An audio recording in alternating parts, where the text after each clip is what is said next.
السلام عليكم ورحمة الله وبركاته. خياري مeel wadonida dacaladeeda ka joogtaan kusoo dhawaada mar kale iyo Saf TV.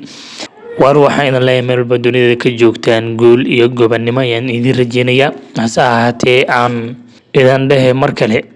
channelka haddii aad ku cusub tahay fadlan subscribe inoo saar. Haddii aad ila socoteen aad u mahadsan tahay. Haddaba maxaa ka cusub maanta iyo suuqa Arsenal? Marka hore ka raali ahaada warka maanta waa la soo dahay. waa hawlo badan ba iska jiray mashquul badan ba iska ahaa hase ahaatee hadda ayaan idinka dabageenaya waxaa la rajeynayaa sidan hore idinkugu sheegayba Arsenal in ay maaragtay lacagtii ay diyaarisay ay bandhigto taasoo walibana la sheegay in 100 milyan ay tahay loona badinayo in West Ham ay aqbali doonto marka 100 milyan anaga hadda caawa haween bay noo tahay iyagu maartay 2 saacadood ay naga dambeeyaan maartay wax xilliga 12 xilligan ba waxa laga yaabaa in ay maartay saacadan aan duubayo videoga waa 2 saac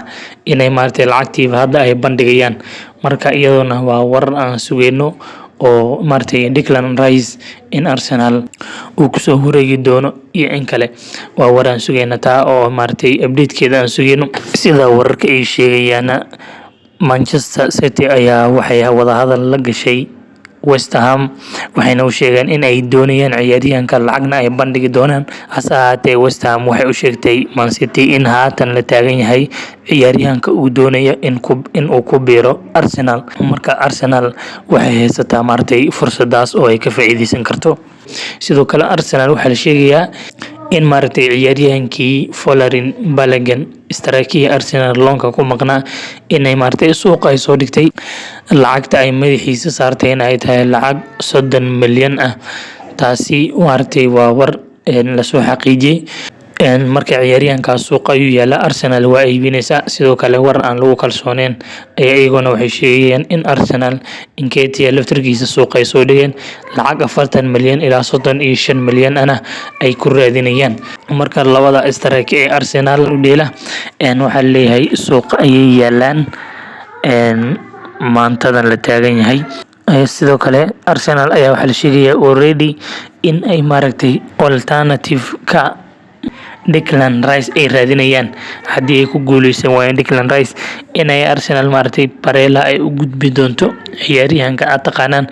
waa khad dhexe inkastoo isaga number 8 tahay oo defensive midfielder uusan ahayn hase ahaatee haddana waa ciyaaryahan box to box ah oo maartay difaacashadiisa fiican tahay weerarkiisana fiican yahay haddana gool dhaliya inta Milan ay u dheelaa waa ciyaaryahanka aad taqaanaan Arsenal marka waxa la sheegay in ciyaaryahan inay maartay suuq ay ka eegayso sidoo kale isna Timber ayaa iyadana Arsenal ay lacagtii u diyaarinaysaa oo iyadana la rajeynayaa bari haddii alaydmo inay lacagta bandhigto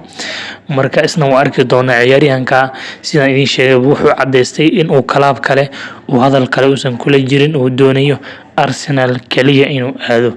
marka isna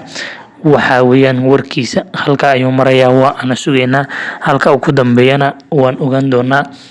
sidoo kale Romeo Lavia ayaa idan Arsenal wali ay maaragtay listigeeda ugu jira oo kamid ah optionada Arsenal ay haysato ayna maaragtay isku dii doonta inay saxeedo marka ay ka soo dhamaato saxeeyada waaweyn ee hadda ay ku guda jirto waa Declan Rice iyo maaragtay ciyaaryahankan Timber